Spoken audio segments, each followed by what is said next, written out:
The first Saturday of every June in Texas is Free Fishing Day, where anyone can reel them in, licensed or not. But just because you don't need a license doesn't mean the rules don't apply.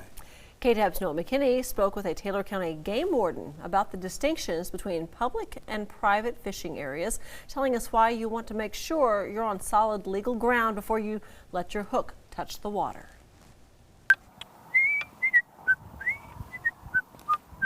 Oh, hey, I'm just checking out my favorite little fishing spot. It's just this little place no one else really knows about, but oh. Maybe I should find a new place to fish. If you've been fishing in Taylor County for very long, you've probably cast a line just about everywhere it's possible. I used to fish a lot of the stock tanks and ponds, but I have lost access to most of those. 71-year-old A.L. Deathridge has been fishing for as long as I can remember. In all that time, he's fished just about every spot you could think, but there's one line he won't cross. Just don't trespass. Would not advise it.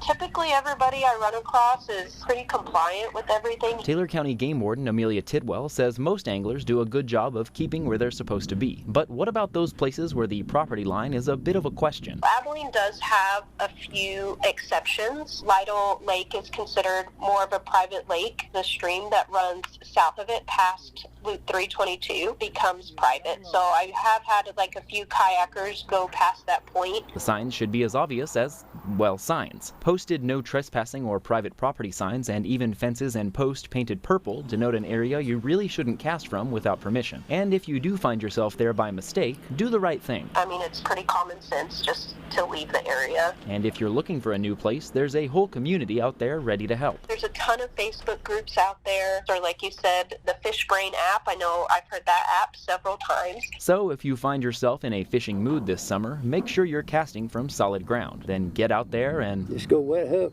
For BigCountryHomepage.com, I'm Noah McKinney.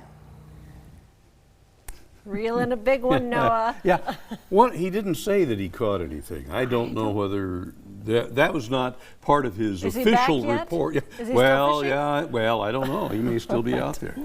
Warden Tidwell also says it is a good idea to keep in mind that anyone can post or recommend a fishing spot, but just because you see it online, that doesn't mean that the spot is free game. So always check with your local parks and your wildlife department if you have any doubts. Saturday, June the 3rd. Free Fishing Day in Texas. Yes, you don't need a license, but you do need to be legal. Absolutely. All right.